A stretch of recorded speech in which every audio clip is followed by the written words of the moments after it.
Hello everybody, it's Jesus here, and I want to talk about this new app I've been developing. It's called Rolloc, which is color in reverse and with a roll in between.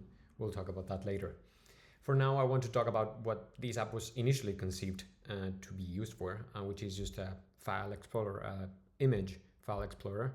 It's just optimized for my needs. In particular, I shoot Fuji, and it has this recipe information embedded in the metadata that I want to actually visualize. And as we can see here, we have all these white balance, classic negatives, your normal EXIF metadata, histogram, all fun stuff, which I love, and it's just a bit faster and more convenient than going through macOS or even Windows File Explorer. I just believe it does not work, at least for me. And this was what I initially started with, but you can also pixel pip a bit. Although you should not pixel pip, please do not. Your image looks fine. Your image is in focus. Don't worry about it. Just worry about going up there, shooting, and no worry about focus, about exposure. Just have fun. And this is what initially I was thinking about, but then accidentally I jumped into analog photography and in general, and I wanted a solution that actually was in which I was able to control the negative myself, because well, labs don't give you much control, at least in my city, and as such I came up with this. It's your normal application in which you dump all your negative scans out of the camera. In this particular case, you need a camera, and I have my Fuji that I was talking about before, and I just scan through a macro lens and your negative setup. You probably know about all that already. And actually, let's go through that. I already have a roll scanned, and I will go into pictures, analog, and Yashica, and this was Kodak Gold 200, and this was a Yashica J2 or something like that.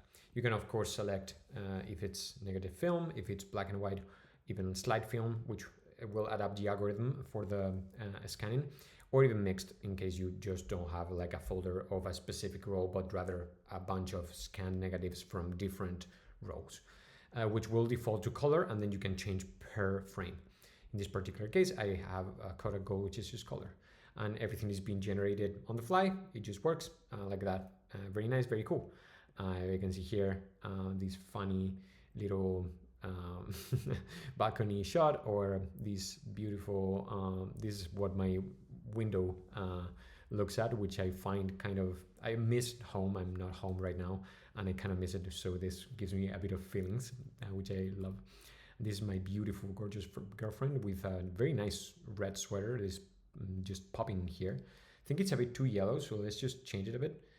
Oh, that's so nice. And actually we can just export that image, and it just defaults to the folder it's in, and we can see the image, how it looks like, analog Yashica, and it appears here, and you see this gorgeous look. Again, do not pixel pip. Analog is even less intended to be pixel pipped. And then if I want to, that's for one single export, but usually you would go through a roll, you would edit each and every single picture as I have here, and then when you're finally ready to export them all, you can just go outside export and select all the ones that I actually edited, or select them all, or invert the selection, or whatever you want. And in this case, my camera is 24 megapixels, so this allows you to just downscale it to half or a quarter. So in this case, 12 megapixels or 6 megapixels equivalent. I want full resolution because I like it. And there you go, I have a background job in there. And it's just chugging along, and we can just use the app normally, of course. And let's see what that looks like. I think it's this folder concretely. And you can see here all the pictures are being rendered. And oh wow, this one turned out quite nice. This is very good, popping, very good. And I hope you liked it. As far as of pricing, this is going to be free. I already think film is incredibly expensive, and that's actually getting in the way of getting more film developers and more people shooting film, which I believe in this day and age in which everything goes so fast, having a bit of delayed gratification of having to shoot the film then develop it, then scan it, and then having to go through all this process. I think it's very rewarding, and I really do enjoy it, and I hope you do enjoy it too. So it's going to be free for personal use. I plan on monetizing this. I'm not gonna to be here like selling you like fantasy world, but I will monetize it just for people that will eventually gain or earn money through the app. Basically, I'm looking at a lab that uses this as their main source of inversion instead of a normal scanner, which I think I already have some clients up for that, because they cannot afford a massive Fujifilm tier that then can break, and then you don't know what to do with that huge machine in your lab.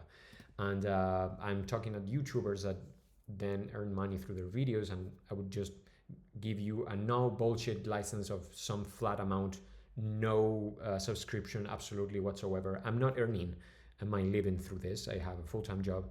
I just want this to be fun. I just want this to be a project that I enjoy, that I like, and I hope that it also serves you in this way of just getting your images out there and just shooting more film. I think it's a great endeavor, and I hope this is kind of my contribution to the community. And yeah, I see how these turned out. I think it turned out quite nicely. These I didn't process, but there's one here I'm pretty excited about. This is my local hometown, which I miss so much. I'm not home right now, and this gives me the feelings. I remember that. Oh, this one is great. I should have tweaked this one. This is amazing. So yeah, I hope you liked it. Thank you so much, and see you.